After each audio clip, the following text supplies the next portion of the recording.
All right, we're here with Joey the Tank Dawejko. Congrats on the big win tonight. Thank you. Of course. Now, how does it feel? You're 2-0 to, I guess, wrap up the year 2022. You had good fights here at Parks, Mike Marshall, and also against Woods tonight. Now, how do you feel? I feel good, man.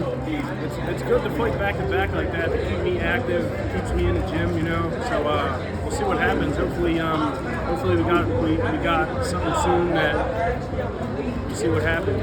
Okay. Now your opponent tonight, obviously he had like over 90 fights. Terrell Woods, really tough. Maybe a future sparring partner for you one day. What did you see out of him tonight? I seen exactly what I knew. I knew that he's a tough veteran. He got 90 fights.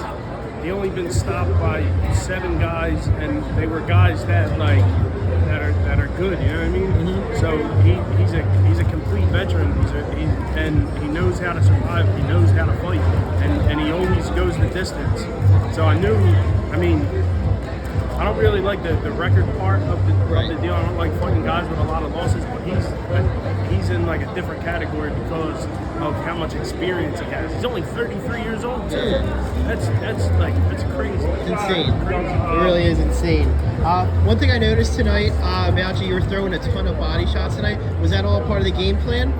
Yeah, you know, I watched a couple of his fights. I seen his last fight, and I knew his style. He always keeps his hands up, and he has a high guard, and not many shots get through to his head. So I knew I have to touch him to the body to set different shots up. Yeah. You know what I mean? I also noticed too that you had them quick counters going with both hands. Was that also something that you saw on film too when he was exchanging? Training with Mikey Weaver, like we do a lot of different combinations on the mitts, and he has me punching and moving, and that's kind of making me better because I'm ready. Like in a fight, I'm ready to counter with shots and throw shots back. You know, so it's really good. Okay. And then for those who don't know, you know, you were really close to retiring. What made you want to come back? I wasn't really close to retiring. I was retired. Yeah, right. It was just I was kind of going to the gym. Mikey Weaver was like, just come to the gym, just work out. And I took it as like, you know what? I don't have to be in the gym anymore to fight. I could just go and hang out and work out and do what I had to do in that aspect, keep myself in a little bit of shape, and I don't have to make it into a job. And when I started doing that, then it like, he called me, Russell called me and was like, why don't you just fight at Parks? And I was like, you know what, it's a good idea. You know what I mean? So maybe we could get something going, you know what I mean? And it kind of brought me back a little bit because I love fighting in Philly. You know what I mean? And that's specifically what he said. He said you should be fighting in Philly. Right. That's where your home base is. And I was like, you know what? That's a good idea. Okay. You know? Now, what's next? I mean, obviously, you know, we got the end of the year fastly approaching.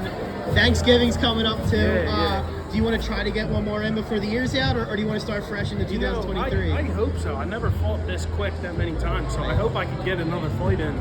You know what I mean? That'll be really good for me, and then I'll be good for the holidays, and then start fresh with a new year. You know what I mean? And also to piggyback off that, you actually had me thinking now, when was your fastest turnaround prior to this? Was it like four months or something like that? Or you know, I actually in 2015 I fought August 7th. Okay. Something like that. I know the dates are a little off. I think that was against Vicinian, right? Okay. Well, I fought Robert Dunn in AC on like August 7th or August 8th, and then I fought August 29th in Vegas against Natu Vicini on Showtime. So that was the quickest, but I wasn't really active before that either. You know what I mean? All right, and then my last question, what Sopranos tat are you getting next? Well, I just got Christopher Moltisanti. I got room on my leg to get Silvio now. So after that, we'll fill it in with some cool things, and then hopefully we'll be done because it hurts. All right, Joey, thank you. Thank you.